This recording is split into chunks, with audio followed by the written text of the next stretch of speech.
Union Home Minister Amit Shah has said that the government was ready to welcome those who wish to come to India as a tourist or for education, healthcare and business, but stressed that those who posed a threat would be dealt with seriously. He made these remarks while participating in a debate in the Lok Sabha on the Immigration and Foreigners Bill 2025, which was passed by the lower house. The Union Minister has made it abundantly clear that India is not a dharamshala, touching upon the issues of illegal infiltration into India's Rohingyas from Myanmar and Bangladeshis. Shah underlined that such people taking refuge in India for personal gain had increased, making the country unsafe. He warned of strict action against infiltrators if they created unrest in India. So that's what the latest that we are coming to know at this point of time. We have seen earlier that the Immigration and Foreigners Bill 2025 has been passed in Lok Sabha, and after that there was a debate that was conducted, and it was in that Union Home Minister Amit Shah had responded to a lot of issues that were raised, where he talked about the issue of infiltration in terms of Rohingyas in Myanmar and Bangladeshi infiltration that we have been seeing, and the infiltration row that has created issues of safety and security in the country. And he also talked about the fact that India is not a dharamshala and it is open for tourists, it's open for education purposes, it's open for healthcare, it's open for the purpose of businesses, but it's not open for illegal immigration, which there's been a surge in these activities that we have been seeing. We have with us my colleague Rainik Datta joining us on the telecast. Rainik, in terms of this statement that was given by Union Home Minister, where he has said that India is not a dharamshala, he also questioned TMC and raised objection towards this issue of infiltration and accused TMC of being responsible in terms of that.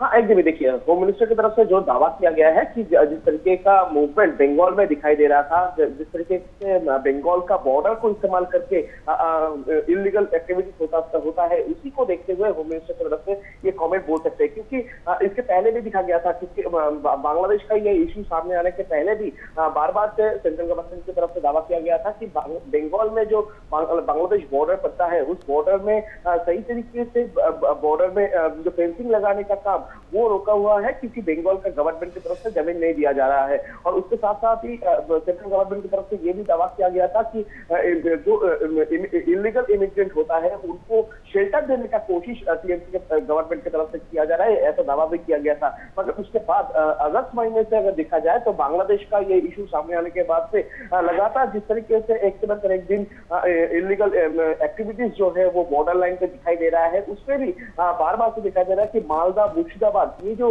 District है waste Bengal का, ये district में बहुत सारे illegal immigrant को पकड़ा भी गया है। तो इसी को देखते हुए होम मिनिस्टर की तरफ से इस तरीके का कमेंट बोल सकते हैं और टीएमसी गवर्नमेंट को एक्यूज करने का जो कोशिश है वो डायरेक्टली होम मिनिस्टर की तरफ से किया गया है। All right, Rainik, thanks for that. Meanwhile, viewers, now let's in fact listen into what Home Minister Amit Shah has said in the Lok Sabha debate against the TMC government. 112 kilometre जो नदी है, नाले हैं, एक कठिन भौगोलिक परिस्थिति है, वहां से लोग आते हैं। ये सवाल हमें करते हैं, अभी भी किया कि रोहिंग्या दिल्ली तक आ गए, आपके नाक के नीचे आया।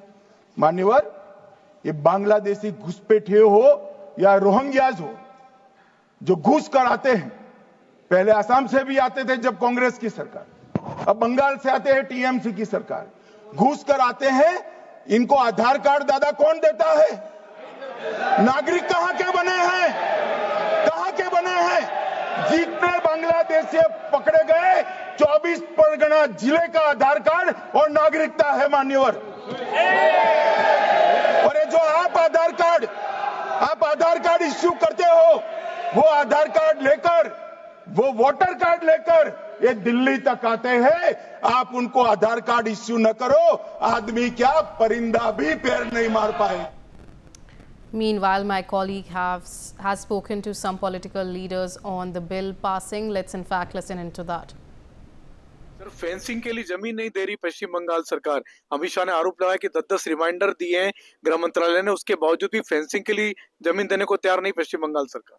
पूरे के पूरा विश्व का जितने सारे टेररिस्ट है ममता बनर्जी लेके आ रहे हैं, तो अभी उसलिए वो जमीन नहीं देगा क्योंकि वो फॉरेंसिक कल्चर से चलती है। उसका मानसिक रूप से उसका इंडियन नहीं है, मतलब मानसिक रूप से वो इंडियन नहीं है, इसलिए वो जितने सारे टेररिस्ट है सबके साथ वो आप अंदर में पता चलेगा तो उसके साथ। अमित शाह जी कह रहे हैं कि बांग्लादेश और रोहिंग्या को घुसपैठ करा रही ममता बनर्जी। राइट, जो कल जो हमारे आदरणीय गृह मंत्री आदरणीय अमित शाह जी ने कहा वो सही कहा।